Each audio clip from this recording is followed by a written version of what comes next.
দাজ্জালের নাম তো আপনারা শুনেছেন। ভয়ঙ্কর ডেঞ্জারাস একটা ক্যারেক্টার।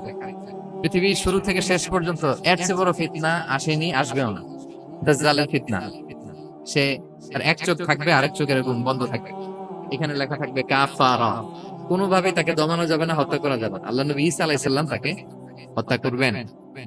দাজ্জাল চারটা জিনিস দিয়ে আমাদেরকে ফিতনায় ফেলবে। That's trial of faith. এক নাম্বার, ঈমানের পরীক্ষা সে আমাদেরকে ফেলবে। আমাদের বিশ্বাস নিয়ে ছিনিমিনি খেলবে সে। এটার সলিউশন আছে সূরা কাহফ, আমি বলবো আস্তে আস্তে। দুই নম্বরে দাজ্জাল আমাদেরকে ফিতনায় ফেলবে দ্য ট্রায়াল অফ ওয়েলথ। সম্পদ দিয়ে সে আমাদেরকে ফিতনায় ফেলবে। তিন number the trial of knowledge. জ্ঞান দিয়ে সে আমাদেরকে ফিতনায় ফেলবে।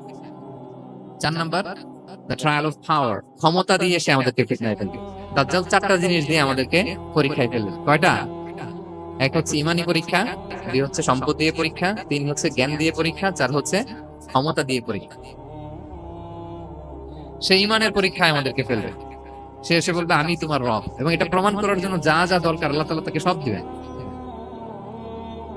সে সব করতে পারবে। সে বলবে আমি তোমার রব। যদি বিশ্বাস না হয়, তোমার বাবাকে যদি জীবিত করে বিশ্বাস করবে, অনেকে বলবে হ্যাঁ আমার আব্বাকে জীবিত করে দেখান, তো তার বাবাকে ঠিকই সে জীবিত করে ফেলবে। আসলে শয়তান তার বাবার সুরাত নিয়ে সামনে দাঁড়াবে।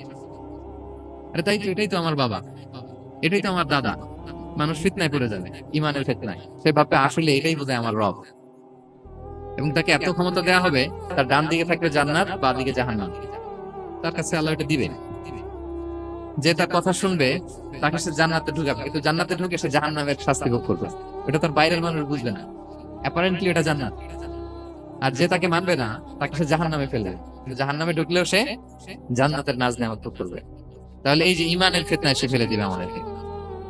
তো ইমান কি করে বাঁচাবো, এটা সলিউশন আমি শোনাবো আপনাদের। দুই নম্বরে সে আমাদেরকে সম্পদ দিয়ে ফিতনায় ফেলবে। যার যা লাগবে সে তাই দিতে পারবে, যা লাগবে। সে যদি আকাশকে বলে আকাশ বৃষ্টি দাও, যাকে তারা মানবে ওই এলাকায় বৃষ্টি হবে, সুজলা সুফলা শস্য শ্যামলা হবে সে সমস্ত এলাকা, ফল মূলে ভর্তি হবে, বরকত আর বরকত।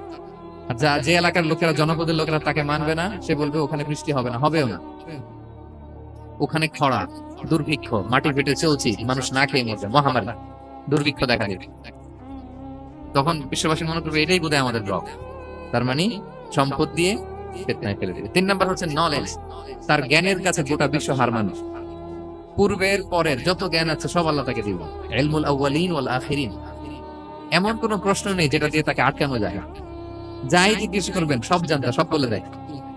ভবিষ্যৎবাণী বলে দিবে, বলবে আগামীকাল ওইখানে অমুক দেশে বোমা বিস্ফোরণ হবে, হবে ওইখানে, ওখানে দুর্ভিক্ষ হবে, হবে, ভূমিকম্প হবে, হবে। সে যা বলবে তাই হবে। তার জ্ঞানের এই গহর দেখে মানুষ ফিতনায় পড়ে যায়। চার নাম্বার হচ্ছে দ্য ট্রায়াল অফ পাওয়ার। ক্ষমতা। তার ক্ষমতার সামনে সবকিছু একেবারে ছিন্ন বিচ্ছিন্ন হয়ে যাবে, এত ক্ষমতা হবে তার। সে যেমনটি বলবে তেমনটি করতে হবে। বাতাসের চেয়ে দ্রুত বেগে সে এক দেশ থেকে আরেক দেশে চলে যাবে।